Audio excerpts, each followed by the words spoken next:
मैं हूं तपेश जैन और हम लोग बकेला तीर्थ में हैं। बकेला देवसरा का नाम बहुत ज़बरदस्त है, बहुत जगह नाम हम लोग को सुनाई देता है। मेरे साथ में पंडरिया से आए श्री राजेश जैन जी लोढ़ा हैं, साथ में टिकमचंद जी मेरे लोढ़ा मेरे साथ में है, यशवंत जी बेगानी हमारे साथ में है, बंगानी हमारे साथ में है, और साथ में ही रिसर्च करने वाली एक बच्ची स्वाति आनंद हमारे साथ में है। और साथ में देख रहे हैं गोपी कृष्ण जी को, जो बहुत ज़्यादा बैगा जनजाति पर रिसर्च कर रहे हैं और बहुत सारी चीज़ें हैं। गोपी के हाथ में एक देख रहे हैं अभी आप, ये है बीरन माला। ये बीरन माला अभी जो है कुछ दिन पहले सोशल मीडिया में भी और मीडिया में भी बहुत फेमस हुई थी। क्यों?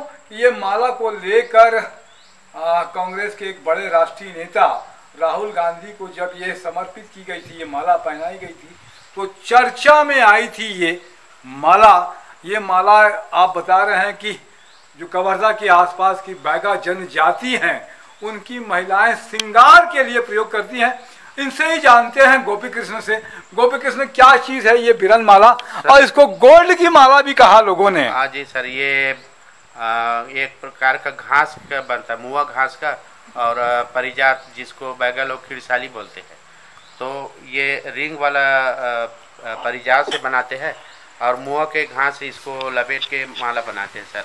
और जो लड़कियाँ लोग रहते हैं ना जी जी, तो वो अपने परंपरा जो दशहरा नाच होता है, हाँ, उसमें पहनते हैं और शादी में पहनते हैं, इसको पीछे तरफ लगाते हैं बाल के। तो ये सब जगह पूरे साल भर नहीं होता है ये? हाँ नहीं सर, जो नाचने के लिए बनाए रहते हैं ना, हाँ, वो बचा रहता है। तो अब किसी को पैसा का जरूरत रहता तब देते हैं, नहीं तो नहीं देते फिर इसको। अच्छा, हाँ जी सर, नहीं देते नहीं है, किसी दूसरे को देते नहीं है? नहीं देते सर। क्यों नहीं देते हैं? कुछ मान्यता होगी इसके पीछे में?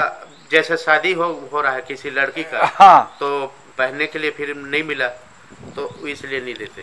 तो ये होती है, आप नवंबर में बता रहे थे का? हाँ, इसका ये घास जो मिलती है नवंबर में ही मिलती है? हाँ जी सर, कोदो का जो फसल रहता है ना, हाँ, उसके साथ उगता है ये। कोदो के साथ में उगता है ये? जी सर। तो कितने दिन होता है ये घास? अब ये सूखने के बाद इसको ना फिर उखाड़ के लेके आके ना, हाँ, अपने घर में सुखा कर रखते हैं। सूखने के बाद फिर इसको बनाते हैं। तो कितने दिन ये घास होती है कोदो में? 4 दिन में बनता है सर। ये 4 दिन में तो बनता है, हाँ, लेकिन घास में कह रहा हूँ कितने दिन मिलती है ये वाली? अब जहाँ पे कोदो का फसल है वहीं पे मिलता है। नवंबर से लेकर कब तक मिलेगी ये? नवंबर से जनवरी तक का। जनवरी तक का?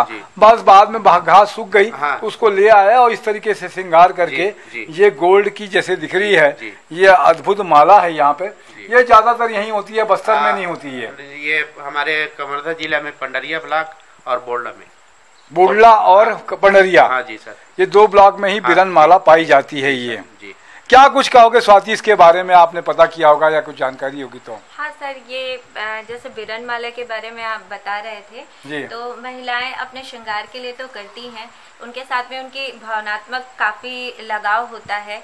इसको बिनना और गुथना आप देखेंगे बहुत बारीकी से इन्होंने इसको गुथा हुआ है।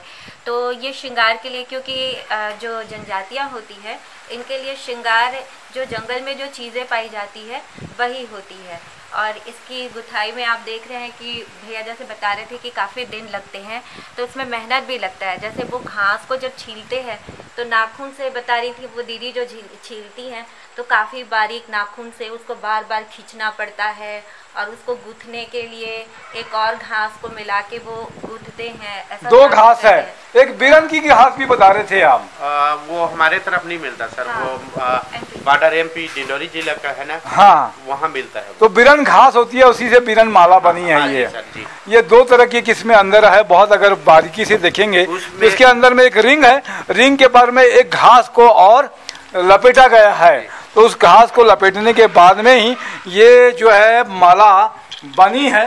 तो ये बहुत पास से देखने से पता चलता है कि 2 चीज़ है, श्रृंगार है, समय लगता है, और इसमें कलात्मकता और समय देखते हैं कि बड़ी बारीकी से किस तरीके से इसको गूंदा गया है और गूंद के इसकी सजावट की गई है, और इसमें जो लुक आता है वो देखते ही बनता है कि जब माला गूंद के आई है तो घास का ऐसा भी स्वरूप हो सकता है। और बहुत ही हल्की ये माला है और श्रृंगार में आती है। गोपी, आपने समय दिया, स्वाति आपने यहाँ बकेला में आए हैं, बकेला में भी बहुत सारी बात करेंगे हम लोग, तो बहुत अच्छा आपने समय दिया, इसके लिए धन्यवाद। मैं तपेश जैन बकेला से तन्मय जैन के साथ में जय जोहार, जय छत्तीसगढ़, जय जिनेन्द्र।